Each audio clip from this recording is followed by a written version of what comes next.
وہ بڑا بھاگتا ہوا جا رہا ہوتا ہے، اسے ایک منٹ بھی ایسا لگتا ہے جیسے ایک سیکنڈ میں جا رہا ہے۔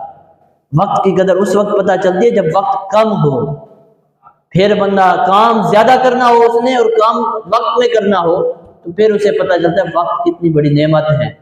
ایک شخص تھا، بادشاہ کہیں سے گزر رہا تھا، کسی باغ کے قریب سے گزرا تو ایک سنگریزہ پھینکنے والا کوئی بندہ تھا جو پتھر پھینک رہا تھا، اس میں سے ایک پتھر بادشاہ کو لگا۔ اب بادشاہ نے وہ پتھر اٹھایا اور دیکھا اور اس کو اپنے غلاموں کو کہا کہ جاؤ اس کو بلا کر لاؤ جو یہ پتھر پھینک رہا ہے۔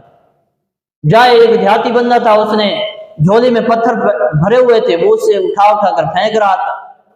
اب بادشاہ کے پاس آ گیا، بادشاہ نے کہا ہاں بھی یہ تم نے کہاں سے اٹھائے؟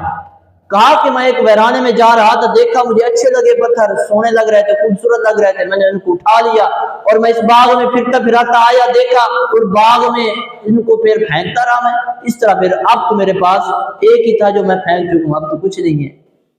اب بادشاہ نے اسے کہا پتہ جانتے ہو یہ پتھر کیا تھے؟ کہا نہیں مجھے تو پتہ نہیں ہے۔ بادشاہ نے کہا کہ یہ پتھر جو تم ان کو پتھر سمجھ کر گما چکے ہو، یہ پتھر اصل میں انمول ہیرے تھے، لیکن تم نے نادانی کے سبب ان کو ضائع کر دیا۔ تو اب ہوا کیا کہ جب ہاتھ سے سب کچھ چلا گیا تو وہ پچھتاوے کے علاوہ کچھ نہ بچا۔